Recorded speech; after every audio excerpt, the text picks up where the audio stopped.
എല്ലാവർക്കും നമസ്കാരം. ഇന്ന് സംസാരിക്കാൻ പോകുന്നത് ഡോക്ടർ ബി.ആർ. അംബേദ്കറെ കുറിച്ചാണ്. ഇന്ന് ഏപ്രിൽ 14 ഡോക്ടർ അംബേദ്കറുടെ ജന്മദിനം. ഏകദേശം 135 വർഷങ്ങൾക്ക് മുമ്പ് 1891 ഏപ്രിൽ മാസം 14 ഡോക്ടർ ബി.ആർ. അംബേദ്കർ, ഭീമറാവു റാംജി അംബേദ്കർ ഭൂജാതനായി. ഇന്ത്യക്കാരെ സംബന്ധിച്ചിടത്തോളം, ഈ രാജ്യമുള്ളിടത്തോളം അഭിമാനത്തോടെ മാത്രം ഉച്ചരിക്കാനും ഓർമ്മിക്കാനും പറ്റുന്നൊരു പേരാണ് ഡോക്ടർ ബി.ആർ. അംബേദ്കറുടേത് എന്ന് ഞാൻ പ്രത്യേകം പറയേണ്ടതില്ല. ഇന്ത്യയുടെ ഭരണഘടനാ ശില്പിയായിരുന്നു ഡോക്ടർ ബി.ആർ. അംബേദ്കർ. നമുക്കറിയാം, ഇന്ത്യക്കാർക്ക് അവകാശങ്ങളും അധികാരങ്ങളും നൽകിയത് ഇന്ത്യയുടെ ഭരണഘടനയാണ്. ആ ഭരണഘടനയുടെ നിർമ്മാണ സഭയിൽ അതിന്റെ ഡ്രാഫ്റ്റിംഗ് കമ്മിറ്റിയുടെ ചെയർമാനായി നിയോഗിക്കപ്പെട്ടത് ഡോക്ടർ ബി.ആർ. അംബേദ്കറായി. അത്തരമൊരു ഉന്നതമായ ചുമതലയിലേക്ക് നിയോഗിക്കപ്പെട്ടത് അദ്ദേഹത്തിന്റെ ആ നിയോഗമെന്ന് പറയുന്നത് ഐതിഹാസികമായ ഒരു നിയോഗമായിരുന്നു എന്ന് പറയാതെ വയ്യ. ആരായിരുന്നു അംബേദ്കർ? അംബേദ്കറുടെ ആദ്യകാല ജീവിതത്തെക്കുറിച്ച് മനസ്സിലാക്കിയാൽ ഇന്ത്യയുടെ ശതകോടികൾ ജീവിക്കുന്ന ഇന്ത്യയുടെ ജീവിതത്തെ മാറ്റിമറിക്കാൻ കെൽപ്പുള്ള രീതിയിൽ ഭരണഘടന എഴുതി ഉണ്ടാക്കാൻ ഡോക്ടർ ബി.ആർ. അംബേദ്കർക്ക് കിട്ടിയ നിയോഗം അത് ഐതിഹാസികമാണെന്ന് തന്നെ പറയേണ്ടി വരും. അംബേദ്കർ എന്ന് പറയുന്നത് അദ്ദേഹത്തിന്റെ ബാല്യകാലം, അദ്ദേഹം സഹിച്ച യാതനകൾ, അദ്ദേഹത്തിന്റെ ജീവചരിത്രത്തിലേക്ക് പോയാൽ അദ്ദേഹത്തിന്റെ ആദ്യകാല വിദ്യാഭ്യാസം, അദ്ദേഹത്തിന്റെ പിതാവ് സൈന്യത്തിൽ സുബേദർ പദവിയിലുള്ള ഒരാളായിരുന്നു. ആ സാഹചര്യത്തിൽ അദ്ദേഹം പഠിച്ചത് സൈനിക സ്കൂളിലും മറ്റൊക്കെയാണ് ആദ്യ വർഷങ്ങൾ. പക്ഷെ അദ്ദേഹം പിരിഞ്ഞതിന് ശേഷം അദ്ദേഹത്തിന്റെ ഗ്രാമമായ മധ്യപ്രദേശിലെ മഹുവ എന്ന് പറയുന്ന ഗ്രാമത്തിലേക്ക് പോയി. അവിടെ അദ്ദേഹം ഒരു അയിത്ത ജാതിക്കാരനായിരുന്നു. അവരുടെ കുടുംബം, അതിന്റെ വേരുകൾ ഒരു അയിത്ത ജാതിയിൽപ്പെട്ട മഹർ സമുദായത്തിലെ അംഗങ്ങളായിരുന്നു. അവർക്ക് അയിത്തമാണ്, അവർക്ക് യാതൊരുവിധ പൗരാവകാശങ്ങൾ അദ്ദേഹത്തെ നിലയിൽ മനുഷ്യരെന്ന നിലയിൽ പരിഗണന പോലും ഉണ്ടായിരുന്നു. അവിടെ പഠിക്കാൻ ചേർത്ത സ്കൂളിൽ അദ്ദേഹത്തിന് ബെഞ്ചിലിരിക്കാൻ അവകാശമുണ്ടായിരുന്നു. വീട്ടിൽ നിന്ന് കൊണ്ടുപോകുന്ന ഒരു ചാക്കിൽ ആയിരുന്നു അദ്ദേഹം അവിടെ സ്കൂളിലിരുന്ന് പഠിച്ചത്. ബെഞ്ചിലിരിക്കാൻ ഉന്നത ജാതിക്കാർക്ക് മാത്രമേ അവകാശമുണ്ടായിരുന്നു. അദ്ദേഹത്തിന് കുടിവെള്ളം പോലും പലപ്പോഴും അവിടെ ദാഹത്തിന് കുടിവെള്ളം പോലും കിട്ടുന്ന സാഹചര്യമുണ്ടായിരുന്നു. അങ്ങനെ ഒരു സാഹചര്യത്തിലാണ് അദ്ദേഹം വല്ലാത്ത രീതിയിൽ പഠനം നിർവഹിച്ചു. സ്വദേശമായ മധ്യപ്രദേശിലെ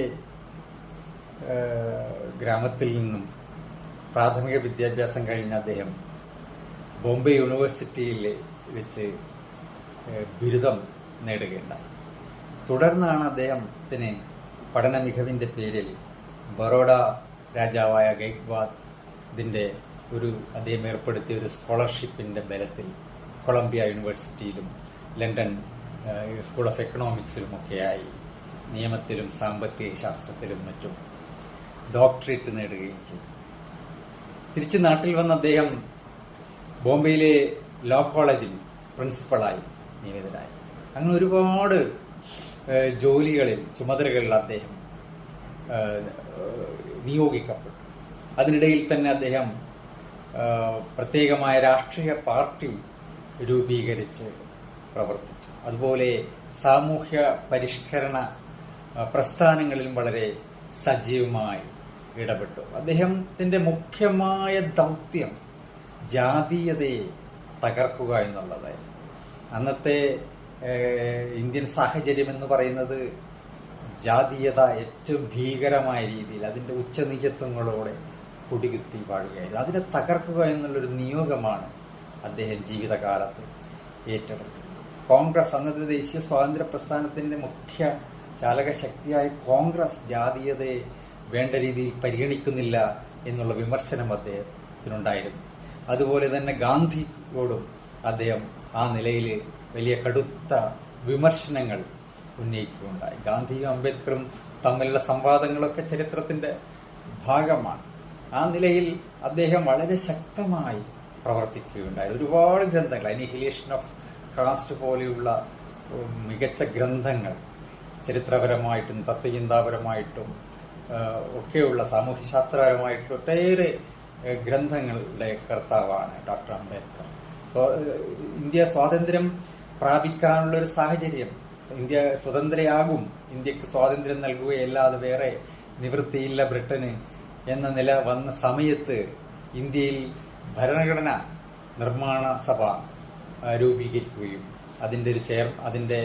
അതിൽ പ്രധാന ചുമതലക്കാരനായ അംബേദ്കർ നിയോഗിക്കപ്പെടുകയും ചെയ്തു.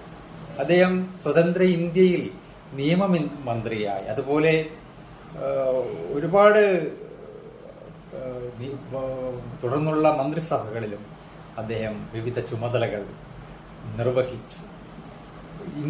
ഹിന്ദു സമൂഹത്തെ നന്നാക്കിയെടുക്കാൻ പറ്റില്ല, അതിൽ ജാതീയതയെ അല്ലാതെ അതിനെ മറികടന്നുകൊണ്ടൊരു പരിഷ്കരണം സാധ്യമല്ല എന്ന ചിന്തയിലെത്തിയതാകാം അദ്ദേഹം മതപരിവർത്തനത്തെക്കുറിച്ച് ആലോചിച്ചു. അങ്ങനെ അദ്ദേഹം ജീവിതത്തിന്റെ അവസാന കാലത്ത് ബുദ്ധമതം സ്വീകരിക്കുകയുണ്ടായി.